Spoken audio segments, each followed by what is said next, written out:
Une fois n'est pas coutume, je vous fais une vidéo qui est quasiment à quelques jours près dans l'actualité. Bonjour à tous, c'est Deru et bienvenue pour une nouvelle vidéo. Normalement, si vous fréquentez régulièrement les réseaux sociaux, ces dernières semaines et peut-être même ces derniers mois, vous avez dû entendre parler de quelque chose. Et ce quelque chose, c'est Chat Control. Avant de rentrer plus dans les détails et d'expliquer pourquoi on en parle beaucoup et surtout pourquoi ça fait scandale, parce que oui, si on en parle beaucoup, c'est pas en bien, je vais vous présenter Chat Control et tous les différents aspects pas jojo qu'il présente. Et également, si je suis avec une tablette aujourd'hui, c'est parce que je fais les vidéos un petit peu à l'arrache le soir, j'ai rien écrit, c'est juste que ça fait des semaines que j'en parle, et si vous veniez me voir sur Twitch, vous en auriez déjà entendu parler et vous sauriez déjà tout ce qu'il y a à savoir. Chat Control est né d'une proposition de loi de la Commission européenne en mai 2022, appelée le règlement CSAR pour Child Sexual Abuse Regulation. C'est un règlement qui a pour but de lutter contre la pédopornographie en ligne. Il faut savoir que si on en parle depuis 2022, c'est que depuis 2022, eh bien on le repousse à plus tard parce que personne n'est d'accord. On va pas épiloguer sur tout le règlement, on va juste aller à l'étape qui nous intéresse, qui est donc à nouveau ce Chat Control, qui est la seule partie que justement la Commission européenne n'a pas voulu enlever. En fait, depuis 2022, il y a eu plusieurs discussions, il y a eu beaucoup de choses qui ont été retirées, mais cette partie-là, qui est la plus pourrie selon pas mal de gens, elle continue à être proposée.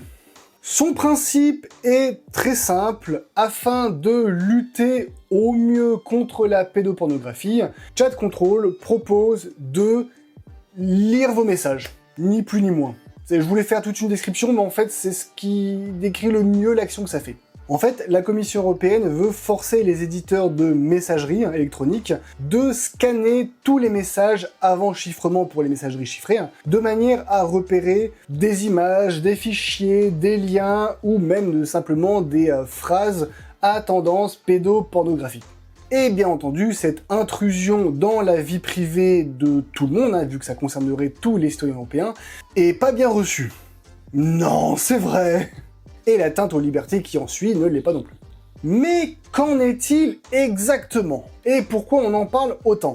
Déjà, faites attention à ce que vous pouvez voir sur les réseaux sociaux. J'ai fait un fact-checking, ce que je fais régulièrement en live sur Twitch, sur ce sujet, et il y a beaucoup de choses qui sont dites et qui sont fausses, et surtout il y a beaucoup de choses qui sont oubliées.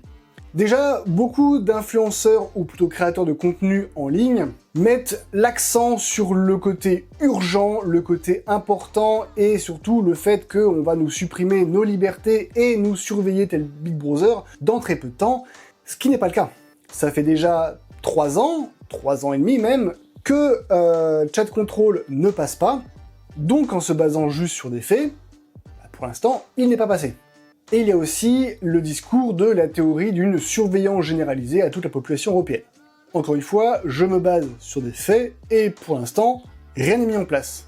Même si, imaginons, Chat Control passe, pour qu'il y ait une surveillance généralisée, alors généralisée au niveau de la population, mais également généralisée en termes de contenu recherché, s'il n'y a pas de la dissidence européenne, s'il n'y a pas de l'opposition, des choses comme ça, on n'y est pas, et on n'y sera pas avant jamais, je l'espère. Donc, revenons à Chat Control.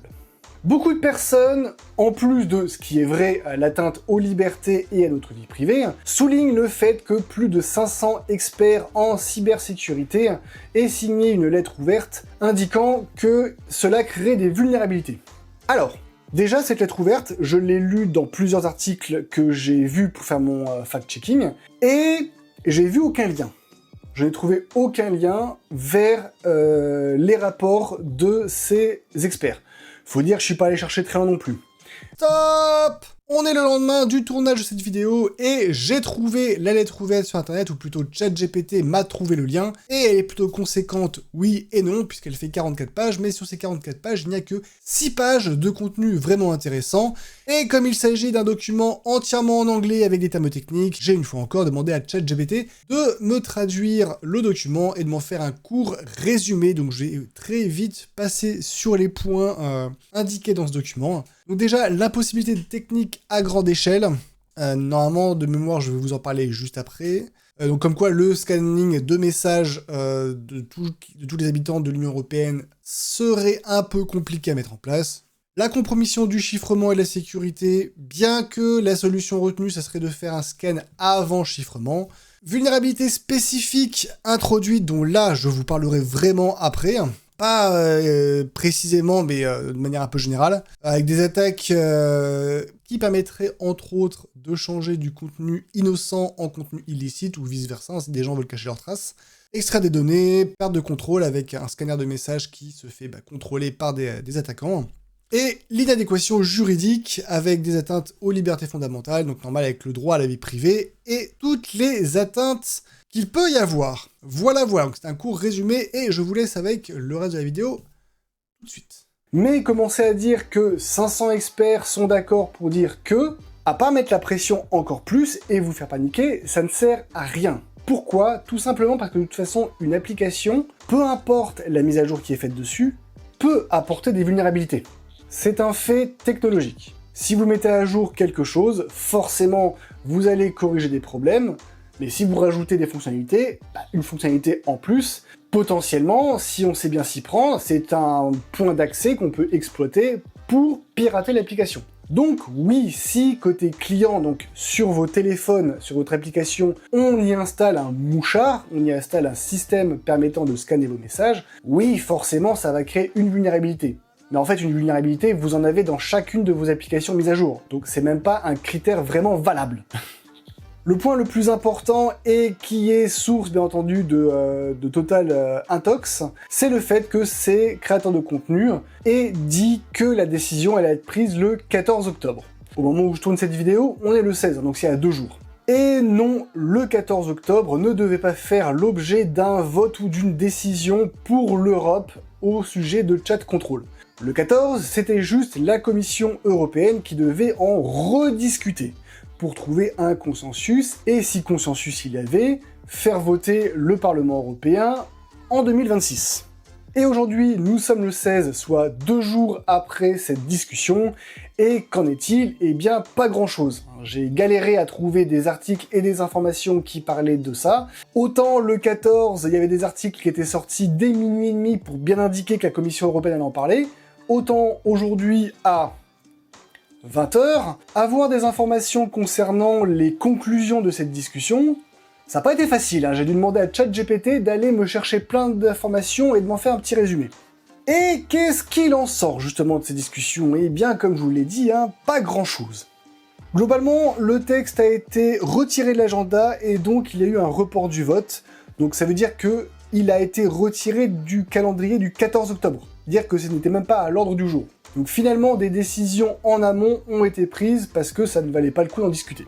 L'Allemagne rejoint l'opposition contre chat control et j'en parlerai en conclusion pour vous expliquer en quoi c'est important. Il n'y a pas eu de percée dans les négociations, ce qui veut dire que ils font du surplace, hein, il n'y a pas d'évolution, ceux qui sont contre sont toujours contre, ceux qui sont toujours pour. Et parce que au final, ce sont toujours les mêmes problèmes qui sont remontés, à savoir l'atteinte à la vie privée et à la liberté de correspondance. Non, c'est vrai, des scripts ou des IA ou n'importe quel scan qui vient lire nos messages, les messages qu'on peut envoyer à nos patrons, à nos médecins, à nos amis, à nos conjoints, hein. Non, il n'y a pas d'atteinte à la vie privée, là.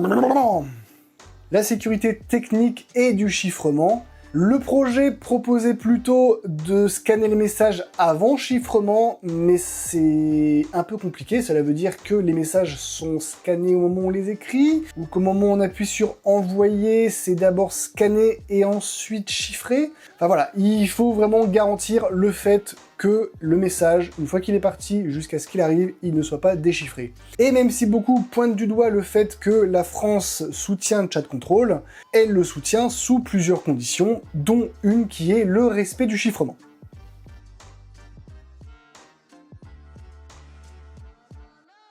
Un autre point remonté qui pose problème est le risque de faux positifs. Alors, ça avait été déjà discuté en amont il y a un petit moment, puisque des premiers tests ont été faits, et de toute manière, dès l'instant qu'il y a une chose comme un scanner ou n'importe quel système déclenchant des alertes, qui est mis en place. Forcément, dans un premier temps, il y a des faux positifs et il faut après ajuster le tir. Je m'y connais que trop bien, vu que c'est plus ou moins mon boulot. Ça l'a été pendant 7 ans quand j'étais analyste SOC, et qu'il fallait que je mette en place des alertes dans le CIEM et ensuite que j'ajuste ces alertes pour qu'elles sonnent pour des cas concrets, en limitant les faux positifs. Maintenant, c'est un peu moins mon boulot, mais on y travaille toujours.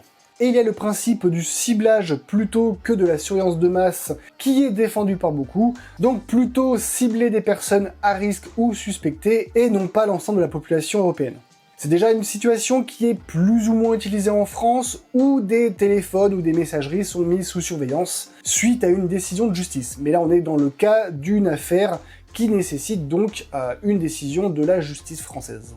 Et pour finir, donc les discussions vont sûrement être prolongées et repoussées à début décembre, donc normalement on est tranquille à peu près pour 1 mois et demi encore. Alors lui c'est mon nouveau copain le tableau. Il va me servir à vous schématiser plein de trucs parce que je suis nul pour le faire à l'ordinateur. Donc là la main sera plus simple. L'Union européenne contient plusieurs instances. Alors je les connais pas toutes, hein, je suis une quiche là-dessus, je vous l'avoue, mais je sais au moins qu'il y en a 2 qui sont importantes dans notre cas. Alors nous avons d'abord la Commission européenne. C'est elle qui va nous intéresser dans un premier temps, puisque c'est elle qui a proposé le projet de loi. Sauf que ce projet de loi, pour déjà qu'il soit accepté et qu'il passe à l'étape suivante, il faut déjà que 15 pays minimum représentant 65% de la population européenne totale soient d'accord. Et c'est là qu'entre en jeu l'Allemagne avec le fait qu'elle se soit retirée du projet, puisque l'Allemagne, avec sa population, a un poids énorme dans la balance. Et donc avec l'Allemagne qui s'est barrée, potentiellement certains pays vont suivre, et il n'y aura jamais les 65% de la population représentés par les 15 pays. C'est-à-dire qu'on aura peut-être 15 pays ou plus, mais s'ils ne représentent pas 65% de la population européenne, ça passe pas. Et si jamais, au niveau de la Commission européenne et au niveau des pays, ils arrivent à se mettre d'accord, dans ce cas-là, on passe à une seconde étape, qui est le Parlement européen, qui, lui, avec tous les eurodéputés pour lesquels on vote tous les X années, encore une fois, hein, je vous le redis, hein, je sais pas trop comment ça fonctionne plus que ça en détail, mais ces gens-là vont voter pour adopter à l'échelle de l'UE la loi ou pas. Et ça, c'est encore un autre caillou dans l'engrenage, parce qu'au niveau du Parlement, a priori, c'est mal barré. Pour conclure, même si c'est d'actualité parce qu'il y a des discussions qui sont en cours au niveau européen là-dessus et sur d'autres sujets, c'est loin d'être encore adopté, c'est loin d'être passé, donc pour l'instant on est plutôt tiré d'affaire. Ça reste un sujet qu'il faut garder dans un coin de sa tête quand même, parce qu'on sait pas trop comment ça peut évoluer dans les prochains mois, mais pour l'instant, on peut souffler pour nos libertés, notre vie privée, puisque on est tranquille jusqu'au 6 ou 7 décembre, hein. Donc on attend de voir ce qui se passe, et ensuite on verra. Quoi qu'il en soit, même s'il trouve un accord, faut que ça soit voté par le Parlement, et autant vous dire que c'est pas gagné. J'espère que cette vidéo vous aura plu, c'est un sujet vraiment brûlant qu'il fallait que je vous présente rapidement. Si on pouvait éviter que ça soit dans 6 mois, ça serait bien. Mais voilà, j'espère que cette vidéo vous aura plu. Si c'est le cas, n'hésitez pas à la partager pour qu'elle soit vue par un maximum de personnes, à cliquer sur le pouce en l'air, à laisser un commentaire si vous avez une remarque ou une question sur le sujet, et à me rejoindre sur les réseaux sociaux, surtout Twitch, même si je n'y suis pas très souvent. Si vous voulez du fact-checking, d'informations données sur les réseaux sociaux, c'est là-bas que vous me trouverez. Sur ce, je vous dis bonne nuit, bonne soirée, bonne journée, et n'oubliez pas, la sécurité est l'affaire de tous. Ciao! Nos prières ont été exaucées. Insérer blague sur Apple ici. Blague sur Apple ici. Oh, c'est bon, ça va, on a compris. Ah putain, c'est comment la Commission européenne?